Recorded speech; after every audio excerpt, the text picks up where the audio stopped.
এই ঘটনাগুলো কোথায় ঘটাইতো, এই সেই পোশাক।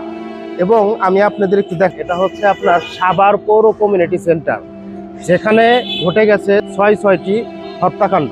যে ব্যক্তিটা এই ঘটনাটা ঘটিয়েছে তার নাম হচ্ছে মশিউর রহমান সম্রাট, এবং তাকে অনেকে বলে সাইকো সম্রাট। সাইকো সম্রাট নামের এই ব্যক্তি গত 7 মাসে ঘটিয়েছে ৬টি হত্যাকাণ্ড। তো আমি আপনাদের একটু দেখাই, এই হচ্ছে সেই বিল্ডিংটা যেখানে সেই ঘটনাটি ঘটিয়েছে। আর এখানে আপনারা দেখতে পাচ্ছেন বন্ধুগণ, এই কিন্তু বাম পাশে হচ্ছে সাভার কলেজ, ঠিক আছে। আর এদিকে হচ্ছে আপনার মুক্তির মোড়, মানে এটা কিন্তু থানা যে রোড আছে, থানা স্ট্যান্ডের যে রোডটা, এই রোডটাই হচ্ছে এখানে। এখানে এত জনসংখ্যা, মানে এত মানুষজন থাকার পরেও এখানে গত 7 মাসে এইরকম 5-6টা ঘটনা ঘটেছে। এই যে এখানে দেখতে পাচ্ছেন এক ভদ্র মহিলা, উনি এখানে শুয়ে আছে।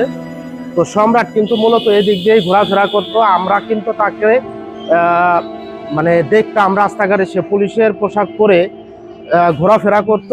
কিন্তু এই রকম লোক, এইরকম ঘটনা ঘটাবে আমরা কোনোদিন কল্পনাও করতে পারিনি। ওনাকে একটু দেখাও। উনি সম্ভবত সম্রাটই ওনাকে নিয়ে আসছিল এখানে, এখন এখানে শুয়ে আছে। তো বন্ধুগণ, আমি আপনাদের একটু দেখাবো যে উনি এই ঘটনাগুলো কোথায় ঘটাইতো। এই যে দেখেন বন্ধুগণ, এই হচ্ছে সেই পুলিশের পোশাক, আপনারা দেখতে পাচ্ছেন। এই পোশাক পরে তিনি কিন্তু এই হত্যাকাণ্ডগুলা ঘটাইছে, ঠিক আছে। তো ওনাকে সাভার থানার পুলিশ যারা আছে তারা অলরেডি ওনাকে ধরে নিয়ে গেছে। এই সেই পোশাক, এবং আমি আপনাদের একটু দেখানোর চেষ্টা করি, এই সেই জুতা, ঠিক আছে। এই পুলিশের পোশাক আর এই জুতা পরে এই ছদ্মবেশে পাগলের অভিনয় করে উনি এই ৬টা হত্যার ঘটনা ঘটিয়েছে বন্ধুগণ। এখানে আপনারা দেখতেই পাচ্ছেন যে কত ময়লা কাপড় চোপড়, এগুলা এখানেই তারা থাকতো, এবং তাদের সাথে আরো কেউ ছিল কিনা আমরা জানি না। আমরা যতটুকু জানতে পেরেছি মানুষের মাধ্যমে, নিউজ দেখে, ঠিক আছে, আমরা যতটুকু শুনতে পেরেছি যে 6টা হত্যাকাণ্ডের ঘটনা ঘটেছে, এবং কি এই হত্যাকাণ্ড উনি করেছে যতটুকু সিসি ক্যামেরার মাধ্যমে এবং মানে এই মিডিয়ার মাধ্যমে আমরা যতটুকু জানতে পেরেছি। এই ছদ্মবেশী সাইকো সম্রাট এতটাই ভয়ানক ছিল যে প্রতিটা খুন করার পরে উনি কিন্তু এই লাশগুলা পুড়িয়ে দিত। এই হচ্ছে সেই ডেঞ্জারাস জায়গাটা। এখানে কিন্তু সন্ধ্যার পরে, মানে স্বাভাবিকভাবে আমরা যারা চলাচল করি এই সব জায়গাতে কিন্তু আসতে আমরা সাহস পাই না।